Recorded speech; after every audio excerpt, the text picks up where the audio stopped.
আমরা আরমান ভাইকে ধন্যবাদ দিতে চাই। উনি অনেক পরিশ্রম করে কষ্ট করে ওনার স্মৃতিচারণগুলো সংরক্ষণ করেছেন এবং সেটিকে লিপিবদ্ধ করেছেন। আমরা মনে করি এর মাধ্যমে যুগের পর যুগ, শতাব্দীর পর শতাব্দী ধরে বাংলাদেশে যে এক রক্তখেকো ড্রাকুলা শাসন করেছিল এবং তার নেশাই ছিল রক্ত পান করা, সেই নৃশংস দিনগুলোর স্মৃতি মানুষ শতাব্দীর পর শতাব্দী জানবে এবং শতাব্দীর পর শতাব্দী এটা জাগ্রত থাকবে, জীবিত থাকবে। এবং আজকে যারা উপস্থিত রয়েছেন আপনাদের প্রতি আমি আহ্বান জানাবো, আপনারা যারা যারা যেখানে যেখানে যেভাবে নির্যাতনের শিকার হয়েছেন, এখানে অনেক নির্যাতিত ব্যক্তি এখানে উপস্থিত আছেন,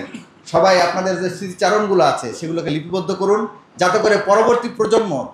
যুগের পর যুগ বা শতাব্দীর পর শতাব্দী ধরে এই বিষয়গুলো জীবিত থাকে। আমরা অত্যন্ত আনন্দিত যে ডাকসুর পক্ষ থেকে আমরা এরকম একটি সেমিনার এবং মোড়ক উন্মোচনের আয়োজনের সহযোগী হতে পেরে, এবং আমরা প্রচ্ছদকেও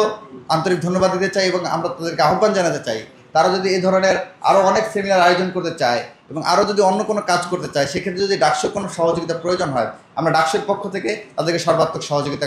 করব।